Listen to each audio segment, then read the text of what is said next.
Some legislators might have breathed a sigh of relief last night when President Biden signed a stopgap measure funding the government beyond midnight when the fiscal year's budget was set to expire. But for lawmakers on Capitol Hill who scrambled negotiations, got that last-minute bill to the president's desk, their jobs actually got harder. Leland Vittert is our host of On Balance at News Nation. And Leland, I want to bring you in to talk about what Congress did not get done this week, especially for Democrats who still have a lot of infighting. They had these lofty goals, the budget talks, the debt ceiling. Treasury Secretary Janet Yellen is saying the U.S. will default in just a couple of weeks if Congress doesn't lift the debt ceiling. Republicans are absolutely opposed to that.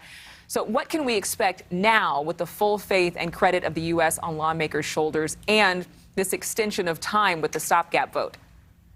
It's the most expensive game of chicken in human history, right? So $3.5 trillion is what progressives want for this big bill, and then $1.2 trillion for the bipartisan bill.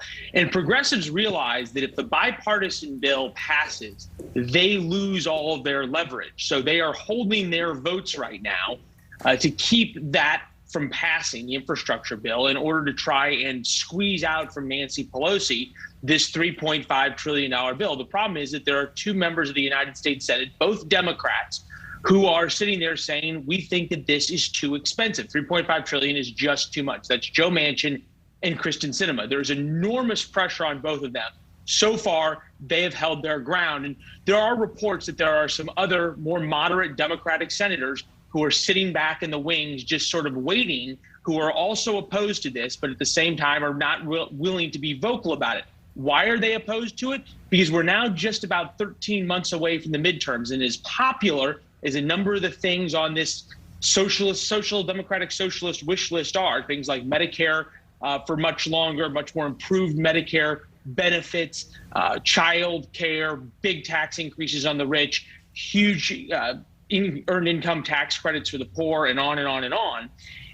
As much as there's popularity for that on progressives, there's equal amount of fear of that by Democrats from swing districts. So you have a little bit of a curve here that the longer the pressure builds and builds and builds, because we've been talking about this now for a long time, the more pressure there is on Manchin and Sinema. And we're going to reach an inflection point here probably in the next couple of weeks, where if something doesn't get done, the pressure is going to start coming off, because there's going to be more Democrats who start worrying about what's going to happen if I vote for this vis-a-vis midterms than they are what happens if I vote for this vis-a-vis the pressure that I get from my constituents on the far left who want this passed. But it's interesting. You use the term socialist, and I know that some lawmakers have actually called this a neo-socialist agenda.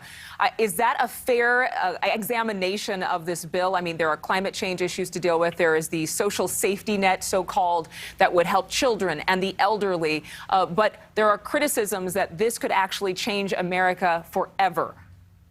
Well, there's no question it'll change America forever, and that's something that both Democrats and Republicans agree on, right? Joe Biden says that this is a once-in-a-lifetime opportunity for generational change in America to the social safety net. This takes America from an ownership society to something much more resembling Western Europe. In fact, a lot of the programs in this are far more generous than what you'll see in democratic socialist countries in Europe. You're talking about the government being involved in people's life quite literally from cradle to grave in a way we've never seen before. Think FDR's The New Deal, where we got Social Security. Think Lyndon Johnson's projects in welfare, and on and on and on. So the Great Society, if you will. So this is a huge change to America. It's also a huge change to the way we tax people in America. So everyone agrees that this is a big change. And if you think about, is this socialism? Well, it depends on your definition.